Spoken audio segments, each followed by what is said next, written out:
to Time News Studios.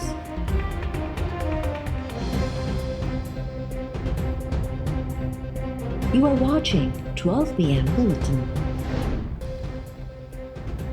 अगुड़ो वज़ीर आज़म नवाज शरीफ सरकारी plot जी गैर कानूनी अलॉटमेंट वारे रेफरेंस में भी इश्तिहारी करार। लाहौर की एहतसाब अदालत नवाज शरीफ जा ज़मानत न थियण जोगा गिरफ़्तारी वारंट्स जारी कंदे संदसि मिल्कियत ज़ब्त करण जो हुक्म ॾेई छॾियो। नायब ऐं पंजाब जे रेवेन्यू खाते खां नवाज शरीफ की मिल्कियत ज़ब्त करण बाबति रिपोर्ट तलब। अदालत पंहिंजे हुक्म में चयो आहे त नवाज शरीफ जा तलबी इश्तिहार जारी थिया, पर 3 ॾींहं गुज़रण बावजूद अदालत आॾो पेश न थियो। जवाबदार नवाज शरीफ जी अदम पेशी ऐं तलबी जे इश्तिहारनि बाबति रिपोर्ट अदालत में पेश कई वई। ॿुधणी 26 नवंबर ताईं मुलतवी।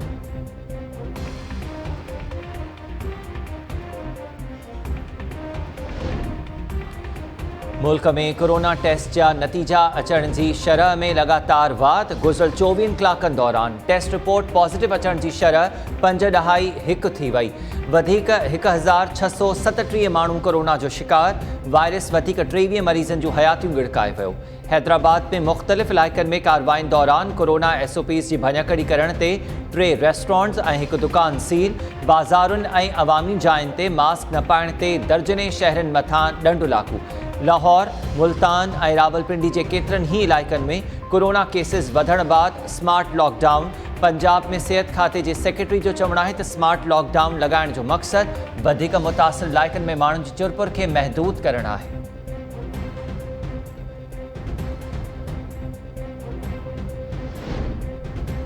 इस्लामाबाद की एहतसाब अदालत में अगूणे सदर आसिफ अली ज़रदारी सनस भेण फरियाल टालपुर ऐं ॿियनि जवाबदारनि ख़िलाफ़ जाली बैंक अकाउंट्स रेफरेंस से ॿुधणी।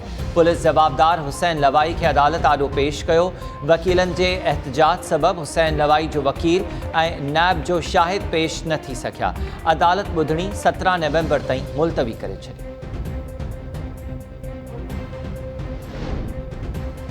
लाहौर की एहतसाब अदालत रमज़ान शुगर मिल्स रेफरेंस में हमज़ा शहबाज के अदालती रिमांड में 17 नवंबर ताईं वाध करे छॾी।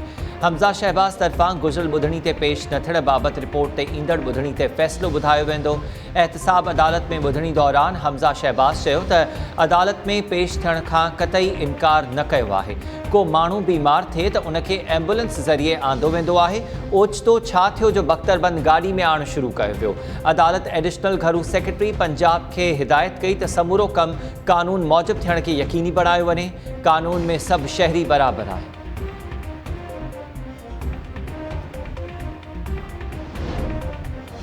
PIA उमिरि जी सआदत लाइ सऊदी अरब वेंदड़ पांधेड़नि लाइ सफ़री पॉलिसी जो ऐलान करे छॾियो।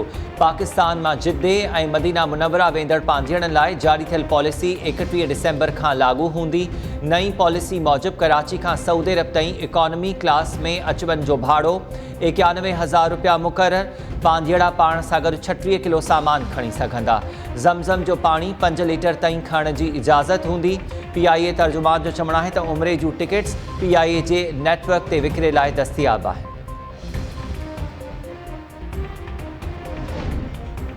Sindh high court money laundering के इल्ज़ामनि में PP अगवान निसार खोड़ो की उबूरी ज़मानत में 17 डिसेंबर ताईं वाध करे छॾी। दरख्वास्त में निसार खोड़ो मौक़िफ़ इख्तियार कयो त नैब तरफ़ां खुराक खाते जे अगूणे वज़ीर की हैसियत से 24 अप्रैल जो तलबी नोटिस उमाणियो वियो आहे। नैब आॾो पेश थियण घुरां थो, पर ख़दशो आहे त गिरफ़्तार कयो वेंदो। अदालत निसार खोड़ो की उबूरी ज़मानत मंज़ूर करण बाद दरख्वास्तुनि जूं नकल कॉपीज़ नैब प्रोसिक्यूटर खे मुहैया करण जो हुक्म ॾेई छॾियो।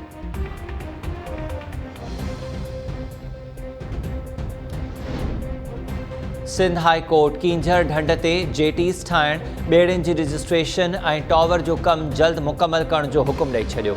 ॿुधणी दौरान सियाहत ऐं सकाफ़त खाते जे MD एजाज़ शेख तरफ़ां अमल दरामद रिपोर्ट पेश। रिपोर्ट में चयो वियो आहे त कींझर वटि CCTV कैमराऊं, रेस्क्यू सेंटर ऐं एम्बुलेंस सर्विस सूदो ॿिया हिफ़ाज़ती इंतज़ाम कया विया आहिनि। ॿेड़ियुनि खे रुगो 2 किलोमीटर्स ताईं अंदरि वञण जी इजाज़त हूंदी। MD एजाज़ शेख चयो त ॿेड़ियुनि जी रजिस्ट्रेशन वारो कमु ज़िले इंतज़ामिया जो आहे। अदालत चयो त इहो कमु तव्हां पाण छो नथा करियो। रिपोर्ट में जेको कुझु लिखियलु आहे उन ते अमल बि लाज़मी आहे। अवामी मफ़ादनि वारे मामले ते जेतिरो जल्द कमु थिए त सुठो आहे। चाहियूं था त अवाम जूं जानियूं महफ़ूज़ रहनि। अदालत ॿुधणी 15 डिसेंबर ताईं मुलतवी करे छॾी।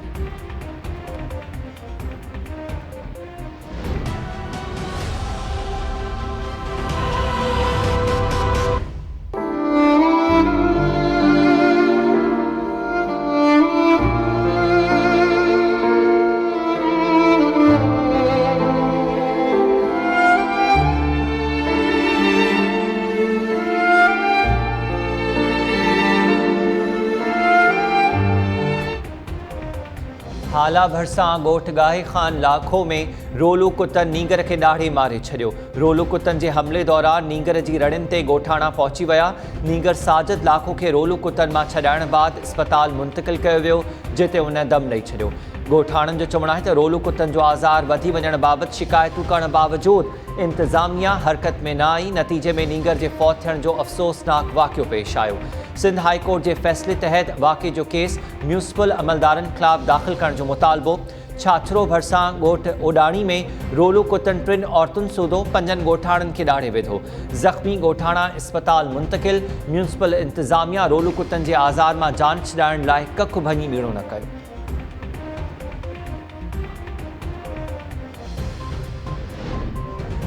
इस्लाम कोर्ट में बासर वडेरे भूरुल शाह तरफ़ां शागिर्द के मुबैना तौर बदफ़ेली जो निशानो बणाइण जो केस दाख़िल। शागिर्द जे वारसनि तरफ़ां एहतजाज बाद दाख़िल केस में शागिर्द सां बदफ़ेली, वीडियो वायरल करण ऐं जानी नुक़सान पहुचाइण लाइ धमकियुनि जा कलम शामिल। शागिर्द जे वालिद रूपचंद मेघवार जो चवणु आहे त बासर जवाबदार मुंहिंजे पुट खे यरग़माल बणाइण बाद 3 ॾींहंनि ताईं बदफ़ेलीअ जो निशानो बणायो, जंहिं बाद वीडियो वायरल करण जी धमकी ॾेई 6 महीननि ताईं साणस बदफ़ेली कई वई। केस दाख़िल थियण बावजूदि पुलिस बासर वडेर खे गिरफ़्तार करण लाइ कखु भञी ॿीणो न कयो आहे। आला इख़्तियारनि खां इंसाफ़ जो मुतालबो।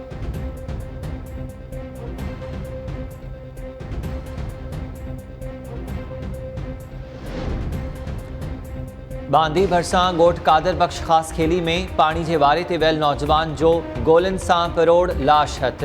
दाऊद ख़ासि खेली जो लाश अस्पताल में पोस्टमार्टम बाद वारसनि हवाले। नौजवान जे वारसनि जो चवणु आहे त कंहिंसां बि दुश्मनी नाहे। दाऊद पाणी जे वारे ते वियो त अणियातल हथियारबंदनि खेसि क़त्ल करे छॾियो। पुलिस तरफ़ां वाक़े जा तफ़सील ॿुधाइण खां इनकार। वाक़े जो न केस दाख़िल थियो, न ई जांच अॻिते वधी।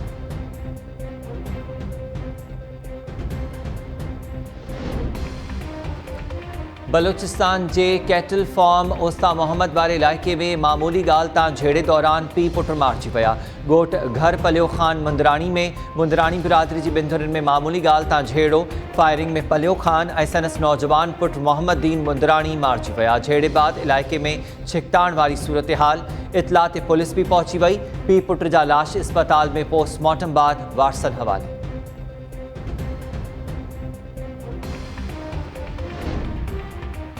ऐं अमरीकी सदारती चूंडुनि में शिकस्त खां पोइ डोनाल्ड ट्रंप जी धांधली वारनि इल्ज़ामनि ते अमरीकी अटर्नी जनरल पोलिंग्स में बेक़ाइदगियुनि जी जांच जो हुकुम ॾेई छॾियो। अटर्नी जनरल बिल बार समूरनि प्रोसिक्यूटर्स खे ख़त उमाणे छॾियो। बिल बार जो चवणु आहे त बेक़ाइदगियुनि जो इहो मतिलबु नाहे त इंसाफ़ जे खाते वटि के धांधली जा जोगा सबूत मौजूदु आहिनि। रुगो डोनाल्ड ट्रंप पारां लॻायल इल्ज़ामनि ते जांच कराई वेई।